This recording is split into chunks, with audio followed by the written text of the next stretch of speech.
Today, I really want to talk about the drama between the Gaslight District fandom and the Amazing Digital Circus fandom, and along the way, whether or not more episodes of the Gaslight District means fewer episodes or delays in episodes for the Amazing Digital Circus. As a lot of people seem to think that the Gaslight District is pulling away resources from the Amazing Digital Circus. My name is Deep in the Box, welcome back to Cartoon Universe, and remember that God loves all these cartoons equally, so be kind to them in the comments. Now, the drama here is mostly just fans of the Digital Circus hating the Gaslight District and seeing it as the reason why the Digital Circus hasn't released episode 5 yet. But there's also a little bit of hate being shot at the Amazing Digital Circus by Gaslight fans, who kind of see the Gaslight District as a more niche and artsy show, with the Amazing Digital Circus kind of being mainstream as far as indie animation goes. Now, part of the confusion around how the production works for these shows is due to Glitch itself putting out an announcement on their channel asking for people to be patient while waiting for the Digital Circus, as they are a studio trying to produce multiple shows. This is really unfortunate wording, I would say, as I don't believe the surface level reading of this actually reflects what the studio's production looks like, though I of course can be wrong. The way that Glitch worded it here made it seem like the Gaslight District is taking money or resources that should have been used on the Digital Circus. The creator of the Digital Circus, Gooseworks, also put out a joke on their social media claiming that for every person who complains about the Gaslight District, the Amazing Digital Circus will be delayed another 5 months. This is obviously not how business works, but with there being no official statement on when to expect new episodes of either show, it's easy to see why some people are a bit confused. First off, I think it's safe to say that the resources that normally go to the Digital Circus have not been diverted to the Gaslight District. Glitch, like a real TV network, can invest more money in a show, but that doesn't mean they will get a bigger return in profit.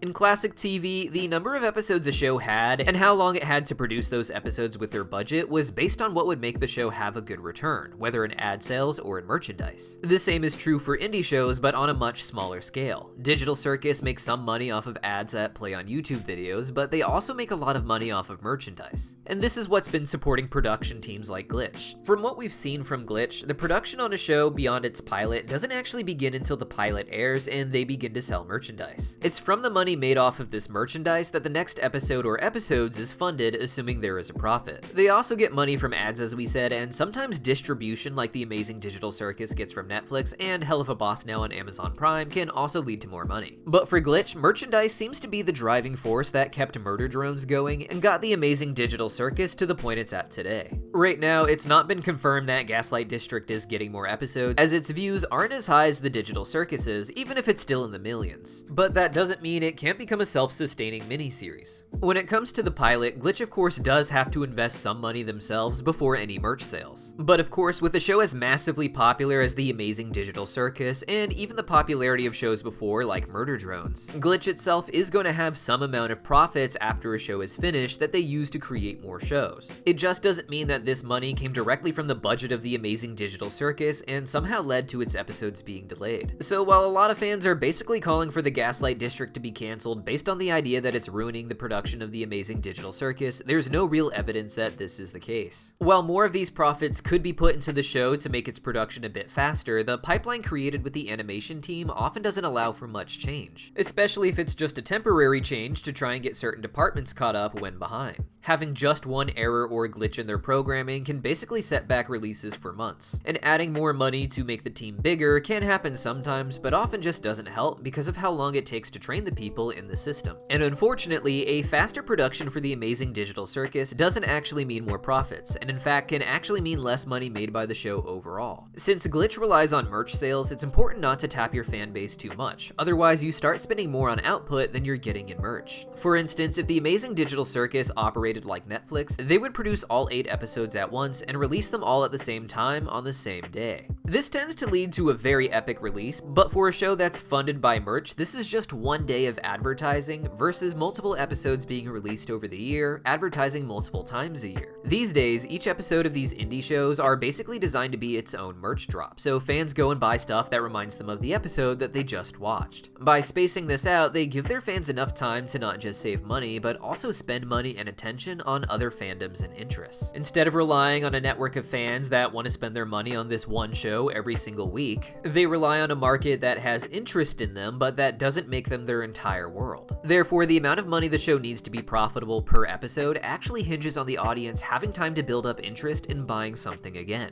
If the amazing Digital Circus even just released an episode once a week or once a month, it would likely still not be giving its fans enough time to replenish their wallets and to want something new from the fandom, as they'd still be enjoying their previous purchases. Economics with Deepcut 101, it's way easier to convince a kid to give you their allowance for a toy once every few months instead of every single week. It's why Marvel movies used to limit themselves to just 2 a year. Of course, production delays can lead to too much of a gap between episodes, and me personally, I'd love to see most of these indie shows hit that sweet spot of releasing an episode every 3 or 4 months, making each episode feel like its own little season. I think where a lot of the early animation-based streaming services went wrong is that they tried to focus on full episode drops or weekly releases, instead of building up the epic releases the way that indie creators like VivziePop and Glitch have managed to pioneer, with each episode really being its own event episode. So with the amazing Digital Circus seemingly being safe, the real question is the Gaslight District safe? As I said before, the show hasn't been publicly greenlit for more episodes yet, and a lot of fans worry that the small amount of views will also mean a very small amount of sales. Me personally, I was so terrified that I actually went to the store and bought a pin featuring the main character Mel in order to help fund a second episode, but I was worried that the merch itself might actually be a bit of a problem. The Gaslight District's art style is much more grotesque than the other shows like Digital Circus or Murder Drones, which tend to have very cutesy wootsy ooh-woo coatings. While the Gaslight District can have a pretty style, it tends to lean more into the idea of its close-up gross-out humor instead. The characters themselves are designed to be a bit gross. I love the show, but I wasn't sure how many people would be lining up to get merch featuring its characters until I started seeing the comments on all of my videos. While Gaslight isn't as popular as Digital Circus, it definitely appeals to its fans on a much deeper level than the smaller viewer count would have you thinking.